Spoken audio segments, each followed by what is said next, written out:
Hey guys, Desolator Magic here, and I need to make a follow-up video because people still seem confused in the comments section on my last video on this topic, which is surprising, but honestly some people aren't as smart as others. I will say this for what I'm sure is not the last time, but we can always hope. The Planeswalker decks are a good product. In fact, pretty much all pre-made decks, the intro pack, starter packs, welcome deck, all that crap. Well, I don't know much about some of those actually, but in general, pre-made decks are a good product. They're good. Stop saying they're not. People have said, quote, nobody, as in not one type of MTG player on planet Earth, should buy those decks because they're awful, they're weak, they're useless, whatever. You know, I've heard it all. Well, I mean, I made the argument that they're really good for new people, and a lot of you, agreed with that, because you look at the Deck Builder's Toolkit even, that's not really a pre-made deck, but, whatever. But then you look at the intro packs, which are no longer a thing, and the new Planeswalker decks. Let's just go with that one. I think they're $15 MSRP, and you get 2 boosters. So if you go with the $3.99 MSRP, you're basically paying $7 for a 60-card deck that's 100% standard legal that you could upgrade a little bit, which they, recommend in their own product video promoting it, that you swap out a couple spells if you want it to be a little bit better, and then bring it to F&M and play with it. I mean, my Gravity Bomb deck was $12. I mean, you can't do $7. And yet, there it is. Now, if you say, oh, well, it's usually $3.33 a booster. Okay, whatever. It's like an $8 deck. Whatever. You get to practice with, a Planeswalker and their abilities, sorceries, instants, creatures, trample, that kind of stuff. So they're good for practicing, and then, like even Wizard said, you upgrade them a little bit and bring them to F&M, and they're a little bit competitive. I think the red deck is, within a couple of cards of being really, really good, like very formidable. I wouldn't bring it to a tournament, but F&M isn't a tournament. Or at least, it isn't like a big formal tournament like a GP. So yeah, Wizards released a video a while back where they even said, buy the Planeswalker deck, throw a couple new cards in it, swap a couple out, customize it how you want, and then go crush your enemies. Now, if you're a new player or just a casual player, you pick up both, your friend picks up one, you pick up the other, and you play them against each other, and that's what they're built to do. So for the price, you really can't go wrong, and you do get 2 boosters. So you're still buying boosters, you're still getting the random chance, the variants, and the cards to build with. So, for those of you saying they're a waste of money, $7 or $8? Are you kidding me? Come on. For those of you saying the deck is weak, yes, that's the point. You're supposed to upgrade it if you want it to not be weak, or you can leave it at the power level it's at, and it's more like playing pre-release, where everything's kind of watered down and weaker and slower. That's a lot more forgiving if you make a mistake, instead of, oops, I made a mistake, oh, now I lost the game, So yeah, they are targeted at newer, less experienced players. But here's the thing that apparently people are still not realizing, and this is why I'm making the video. Okay, it's Dragons of Tarkir, okay? All 3 of the, sets are out from the block, the Tarkir block. And so they release like a Planeswalker deck, so they do the same thing, which, obviously they didn't do back then. This is a pretend scenario.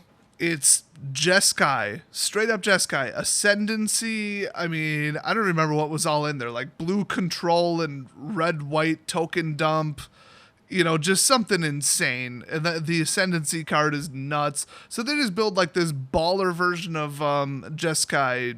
I'm not even going to say Jeskai Black. I think it was just called Jeskai. Jeskai Ascendancy deck.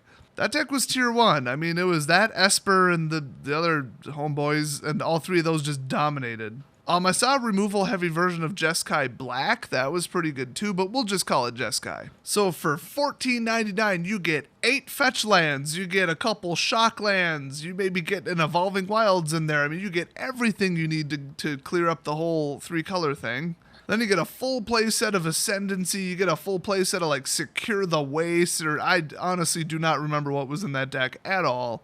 You get the most powerful like counter spells in there, so they just load it up, like they build like the Jeskai deck. Okay, so now fetch lands of just those colors would cost about $1, because the whole damn deck is $15. After counting the 2 boosters, it's $7. So, you got 50-cent fetch lands. We'll just say $1. We'll be generous. The whole world is sold out of them because they might be a single print run. I'm not 100% sure about that. If you can get your hands on them, or if your LGS got a giant shipment of them, or if Wizards, pulled their heads out of their butts and decided to actually print enough of a product for once to meet the demand, everybody would show up to your FNM with that deck. I mean, it costs $7. It's sufficiently powerful to be competitive, and it costs peanuts. So yes, everybody's going to show up with it, obviously. So it single-handedly takes the cost of 2 types of fetch lands, dumps them down the toilet, but the other fetch lands still cost a fortune, you know, in case you want to build with those colors, obviously. Maybe they threw like a Sorin or like that dragon dude who went back and revived Ugin so we could all have the pleasure of playing against his stupid OP as balls planeswalker card. That was fun. Throw him in there too. Why the hell not? Sarkhan, that's who he is. I hate that guy. I seriously hope he's dead. I didn't read the storyline. I hope Ugin bit his head off and then killed himself. I hope that's what happened. I know Elspeth's dead, her and her unfair token generating butt. Hell, throw Ugin and Elspeth in the deck too. Why not? Because you guys said you're sick of the decks being too weak. So you got all these planeswalkers and fetch lands at like 50 cents, okay? Maybe $1. Single-handedly, this pre-made deck would drag down the entire box EV, the entire cost of the set or return of the set, value of the set, however you want to put it. Everybody and their grandma is bringing this pre-made deck to FNM and just dominating with it. If you're not playing with it, you're going to lose, basically. I don't see an upside here. So why are people constantly saying, oh, Wizards needs to make more powerful pre-made decks? I wish all the pre-made decks they printed weren't complete crap. Well, that's what would happen if they made it powerful, if they started putting in real solid cards. The cards would just tank in price. Everybody would bring the deck, everybody would play with it. In fact, right around when Origins came out, a lot of people were playing with that elf deck. They were literally buying the intro pack that was the elf deck.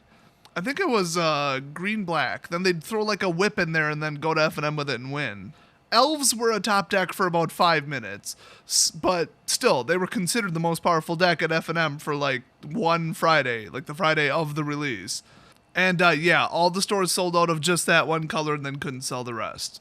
And then I believe Windswept Heath was in some kind of, I don't know, dual deck or something. It was in some kind of pre-made deck, and that, even right now, has driven down the price of Windswept Heath. You can't just take good cards and throw them in a pre-made deck. Too many copies of them are printed then. It doesn't work.